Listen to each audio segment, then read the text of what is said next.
Yuri Bezmenov desertó de la Unión Soviética en 1970 en una operación solitaria de características cinematográficas y vivió el resto de su vida entre Canadá y los Estados Unidos, donde se destacó como politólogo. Su visión y sus pronósticos hicieron que se le catalogara de paranoico, incluso de loco. Pero todo lo que dijo se validó con el paso del tiempo, incluso sus predicciones más trágicas. Yuri Bezmenov nació en el Moscú de 1939 en el seno de una familia encumbrada en la jerarquía del ejército de la URSS. Tuvo la formación de élite a la que accedían los hijos de la alta burguesía soviética. Esto incluía a lo que la mayoría de los ciudadanos soviéticos se le heredaba, el acceso a estudios de idiomas extranjeros. Se formó en idiomas de la India hasta que recaló en RIA Novotsky, el arma de prensa del KGB. Llegó a ser uno de los más expertos destacados del mundo en el tema de propaganda y desinformación soviética. Como la mayoría de los niños de la década del 40, el recuerdo más vívido fue de la Segunda Guerra Mundial. Durante los años de la guerra, los Estados Unidos e Inglaterra eran naciones amigas. Al final de la guerra, los Estados Unidos eran un país amigo, junto con el cual la URSS derrotó al nazismo. Hizo grandes esfuerzos en explicar qué fue la subversión ideológica, explicándola como un proceso manifiesto y abierto que podía ver con los propios ojos. Todo lo que hay que hacer, lo que todos los medios de comunicación tienen que hacer, es sacarse las bananas de las orejas. Sacarse la venda de los ojos y se puede ver claramente. No hay misterio. Esto nada tiene que ver con el espionaje. Yuri Bezmenov también decía: sé que el espionaje, la recopilación de inteligencia, es más romántico. Vende más desodorantes a través de la publicidad. Por eso que sus productores de Hollywood hacen tantas películas del tipo James Bond. Dio un detalle revelador. El énfasis principal de la KGB no está en absoluto en el área de inteligencia. Solo alrededor del 15% del tiempo, el dinero y la mano de obra se gastan en espionaje como tal. El otro 85% es un proceso lento que llamamos subversión ideológica, o medidas activas o guerra psicológica, lo que básicamente consiste en cambiar la percepción de la realidad de cada persona a tal punto que, a pesar de la abundancia de información, nadie puede llegar a conclusiones sensatas en aras de defenderse de sí mismo, a su familia, a su comunidad y a su país. Es un proceso de lavado de cerebro que va muy lento y se divide en 4 etapas básicas.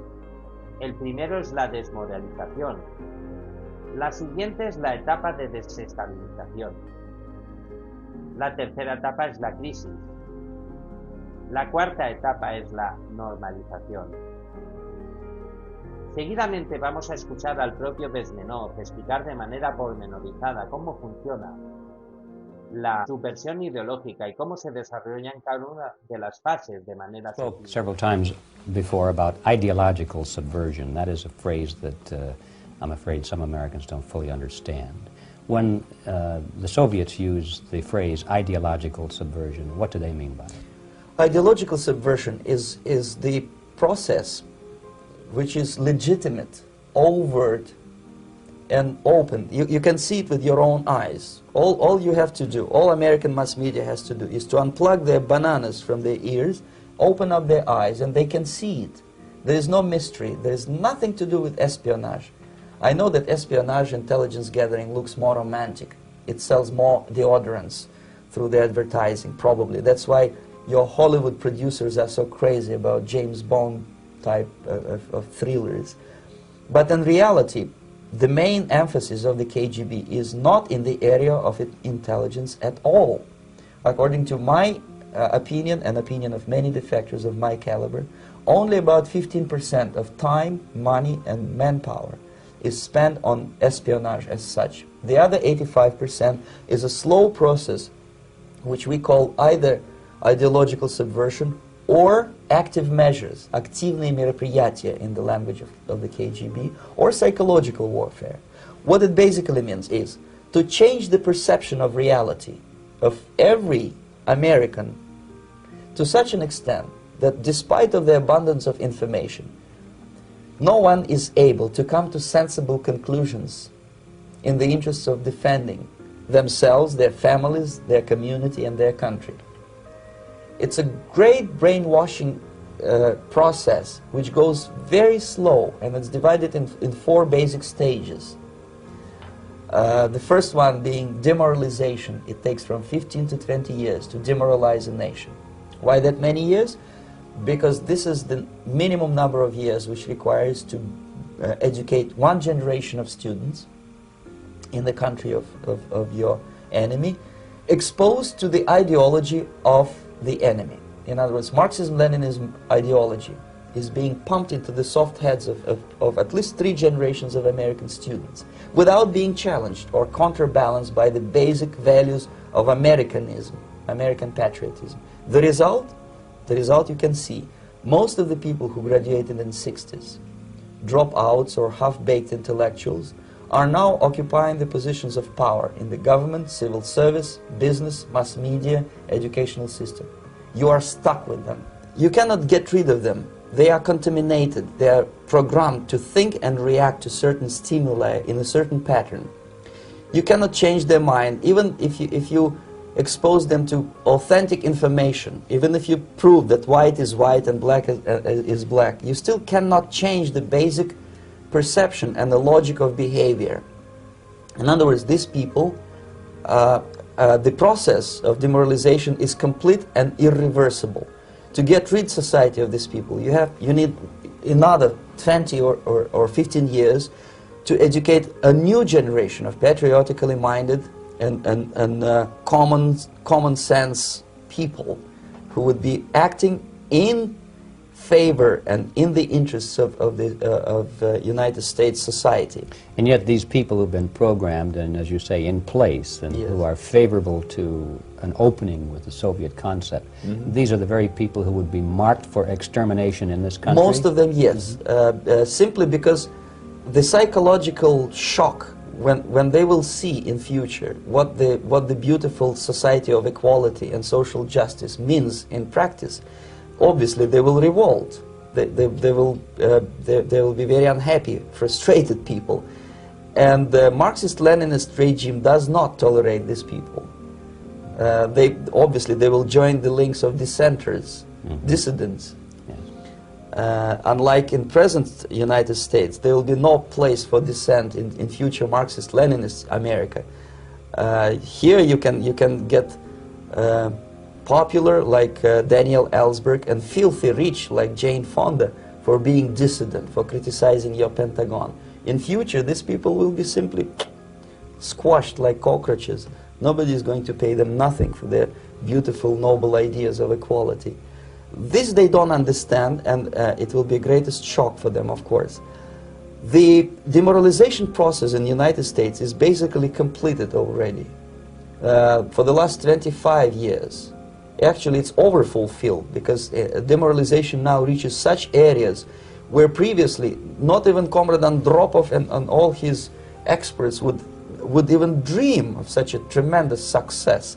Most of it is done by Americans to Americans, thanks to lack of moral standards. As I mentioned before, exposure to true information does not matter anymore.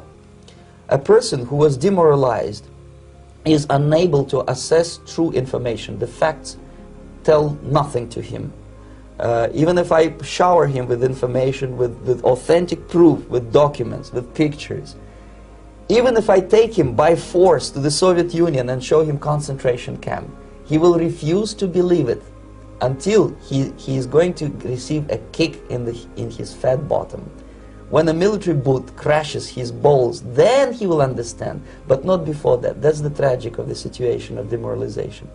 So basically America is stuck with demoralization, and unless, even if you start right now, here, this minute, you start educating new generation of Americans, it will still take you 15 to 20 years to turn the tide of ideological perception of reality back to normalcy and patriotism.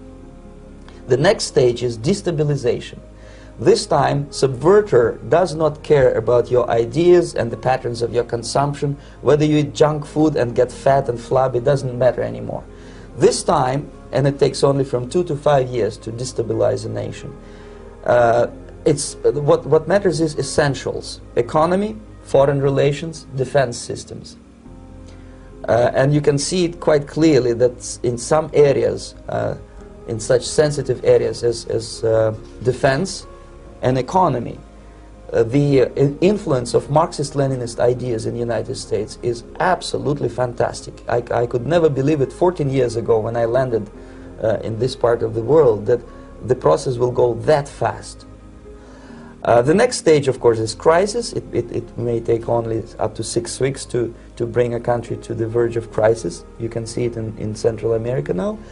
And after crisis, with a violent change of power, structure, and economy, you have so-called the period of normalization. It may last indefinitely. Normalization is a cynical expression borrowed from Soviet propaganda. When the Soviet tanks moved into Czechoslovakia in '68, Comrade Brezhnev said, "Now the situation in brotherly Czechoslovakia is normalized." This is what will happen in the United States if you allow all these schmucks to bring the country to crisis, to promise people all kind of goodies and the paradise on earth, to destabilize your economy, to eliminate the principle of free market competition, and to put a big brother government in Washington, D.C., with benevolent dictators like Walter Mondale, who will